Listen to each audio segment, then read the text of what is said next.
Kung gusto mo mag-motovlog, 3 bagay lang ang kailangan mo para makapagsimula. Una na dyan syempre, ito, yung camera. So kung usapang camera para sa motovlogging, usually yung action cameras yung pinipili kasi maliliit, tas magagaan, so madali silang isalpak sa helmet. Ngayon, sa kung anong brand yung dapat kunin, marami ka naman pwedeng pagpilian eh. So, GoPro, merong DJI, merong Insta360, tapos merong iba pang mga brands. Personal preference na lang naman yun.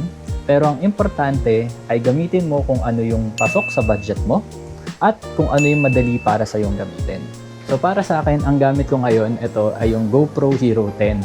Ito yung camera na binili ko noong 2023 pa ata.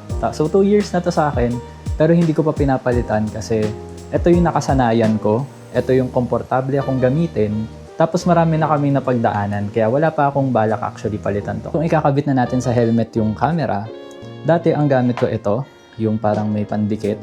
Kaso nung nagpalit ako ng helmet, kinailangan ko tong tanggalin. So hindi na ito yung ginagamit ko. Ang gamit ko na ngayon ay ito. Medyo mas malaki siya, pero ang gusto ko dito, madali siyang ikabit dito sa helmet ko. So, isasalpa ko lang na ganito. Ganyan. Sa slide ko lang na ganyan. Instant vlogging setup.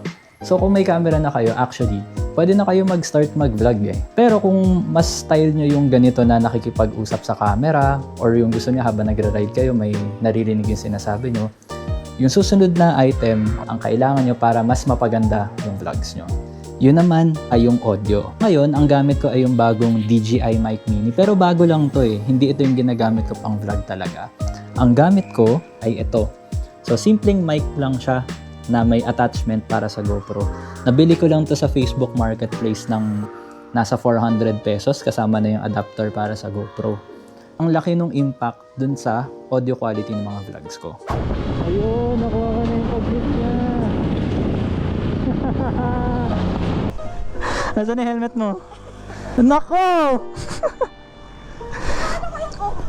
Patay! Kaya gusto ko rin yung mic na to kasi madali siyang isingit dito sa foam. Yan. Sinisingit ko lang siya dito. Tapos pag nakakabit na yung camera ko sa harap, rekta pasok na dito.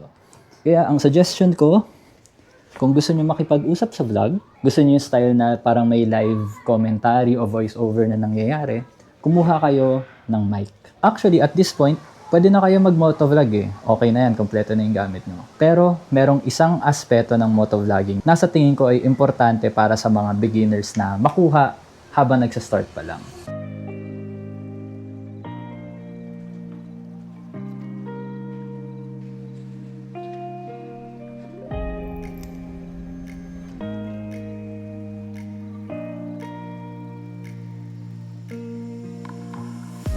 At yung last na kailangan mo para makapag-vlog ay kung ano ba ang storya o kwento mo.